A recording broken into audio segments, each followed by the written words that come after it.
Hujan lebat melanda New York, Amerika Serikat, hingga sistem drainase di seluruh kota lumpuh total. Cui Hua terluka oleh potongan logam dari sebuah mobil. Ketika menoleh, ia melihat sepasang ibu dan anak terjebak di dalam mobil. Dengan niat baik, ia mendekat untuk membantu, namun tak menyadari bahwa bencana akan segera melanda. Banjir besar menenggelamkan patung Dewi dan dengan cepat mendekati kota. Xiao Shui menarik Cui Hua untuk berlindung di perpustakaan yang terletak di dataran tinggi. Mereka berlari ke lantai atas, tetapi banjir tetap menerobos penghalang, bahkan taksi pun tersapu masuk. Seluruh kota terjerumus ke dalam kekacauan. Ketika banjir dan badai mereda, bumi akan menyambut era es batu. Pihak berwenang akhirnya menyadari krisis tersebut, tetapi kini sudah terlambat. Badai dingin akan melanda belahan bumi utara dalam waktu seminggu. Dashan mengusulkan untuk mengevakuasi seluruh penduduk di selatan garis merah. Presiden bertanya, bagaimana dengan penduduk di utara? Dia mengatakan hanya bisa pasrah pada takdir.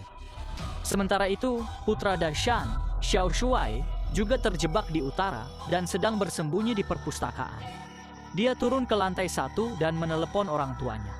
Dashan memberitahunya bahwa suhu di luar mencapai minus 100 derajat dan menyuruhnya jangan sekali-kali keluar. Saat itu banjir naik, menenggelamkan Xiao Shuai, dan sinyal telepon pun putus. Tepat saat Cui Hua merasa sangat cemas, Xiao Shuai tiba-tiba muncul, dan Cui Hua segera mengganti pakaiannya dengan yang kering, serta menghangatkannya dengan tubuhnya. Sementara itu, setelah Dashan memastikan lokasi anaknya, ia berencana untuk pergi menyelamatkannya.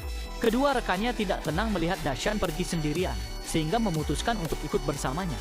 Sementara itu, di sisi Xiao Shuai, salju mulai turun dengan lebat di luar. Sebuah kapal pesiar hanyut masuk ke kota dan terjebak tepat di samping perpustakaan. Tak lama kemudian, banjir membeku menjadi es, dan para penyintas lainnya bergegas keluar untuk mengungsi ke selatan.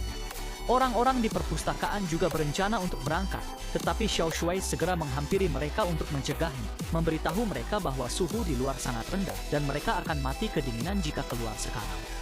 Namun, orang-orang sama sekali tidak percaya padanya dan bersikeras untuk pergi ke selatan. Hanya sedikit orang yang memilih untuk tinggal. Mereka mulai mengumpulkan makanan, lalu melemparkan buku-buku ke dalam perapian, berencana membakar buku-buku itu untuk menghangatkan diri.